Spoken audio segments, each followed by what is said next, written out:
আসসালামু আলাইকুম, কেমন আছেন সবাই?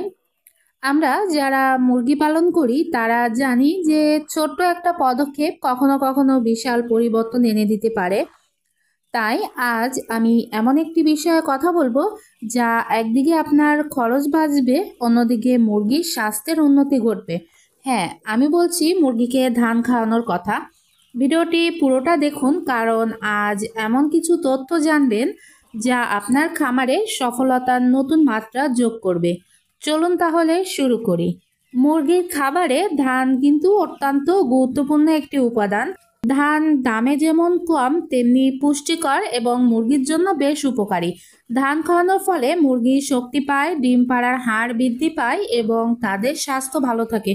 কিন্তু এর পাশাপাশি কিছু বিষয় মাথায় রাখা জরুরি যাতে আমরা সঠিকভাবে ধান খাওয়াতে পারি। প্রথমেই আসি ধানের পুষ্টিগুণের কথা। ধানে রয়েছে প্রচুর পরিমাণে কার্বোহাইড্রেট যা মুরগির শরীরে শক্তি যোগায়।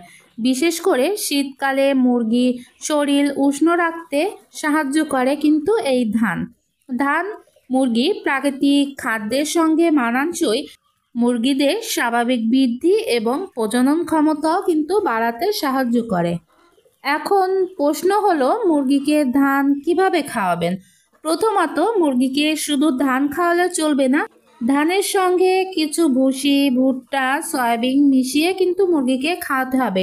এতে করে মুরগি সকল ধরনের পুষ্টি উপাদান একসঙ্গে পাবে। ধান খাওয়ানোর আগে দেখে নিন ধানে কোনো ধরনের ময়লা, রাসায়নিক পদার্থ আছে কিনা। আপনার খামারে যদি অনেক মুরগি থাকে তাহলে প্রতিদিন নির্দিষ্ট পরিমাণে ধান ছিটিয়ে দিন। মুরগি নিজের মতো করে খেয়ে নেবে। আর মুরগির সংখ্যা যদি কম হয় তাহলে ধান মিশ্রিত খাবার তাদেরকে খাওয়াবেন।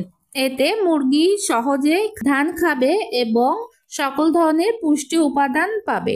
এবার চলুন জেনে নিই ধান খাওয়ানোর কিছু সুবিধা। ধান খাওয়ানোর ফলে মুরগির হজম ক্ষমতা ভালো হয় এবং ধানে মুরগির অন্ত্রের যে কার্যক্রম আছে সেগুলোকে সঠিক রাখতে এবং রোগ প্রতিরোধ ক্ষমতা বাড়াতে সাহায্য করে। এছাড়া ধান খাওয়ানোর মাধ্যমে মুরগির ডিম পাড়ার ক্ষমতা বৃদ্ধি পায়। মুরগি যদি ডিম উৎপাদন বাড়াতে চান তাহলে ধানের পাশাপাশি প্রোটিন সমৃদ্ধ খাদ্য খাওয়াতে হবে। অনেকে আছে বলেন দেশি মুরগি কিছু ডিম পাড়ে এবং কিছুদিন গ্যাপ দেয়, আবার কিছুদিন পরে ডিম পাড়ে। আপনার মুরগির যদি এই সমস্যা থাকে তাহলে আপনারা মুরগিকে নিয়মিত ধান খাইয়ে দেখতে পারেন। এতে করে মুরগির আশা করি ডিমের পার্সেন্টেজ খুব ভালো পাবেন এবং খুব বেশি একটা গ্যাপ আসবে না। তবে একটি বিষয় মনে রাখবেন, মুরগিকে কখনোই বেশি পরিমাণে ধান খাওয়াবেন না। এতে তারা প্রোটিনের ঘাটতি পড়তে পারে, কারণ একটা প্রাণীর শরীরে সব ধরনের পুষ্টির কিন্তু দরকার আছে। শুধুমাত্র ধান খাইয়ে আপনি যদি মুরগি পালন করতে চান তাহলে মুরগি অপুষ্টি হয়ে যাবে, শুকিয়ে যাবে এবং ওজন কমে যাবে। এছাড়া মুরগির ডিমের হারও কমে যাবে। অতিরিক্ত কোনো কিছুই ভালো না। এই জন্য মনে রাখতে হবে শুধুমাত্র ধান খাওয়ালে চলবে না, ধানের পাশাপাশি অন্যান্য প্রোটিন সমৃদ্ধ খাবারও মুরগিকে খাওয়াতে হবে। আর একটা কথা হলো ধান খাওয়ানোর সময় দেখবেন মুরগি কিন্তু নিজে ঠুকরিয়ে ঠুকরিয়ে খাবার খাচ্ছে। এতে করে মুরগির প্রকৃতিগত যেসব স্বভাব আচরণ এগুলো কিন্তু বজায় থাকে, ফলে মুরগি মানসিকভাবেও সুস্থ থাকে। তবে ছোট মুরগির বাচ্চাকে বেশি বড় ধান খাওয়াবেন না, এতে করে তাদের গলা আটকে যেতে পারে।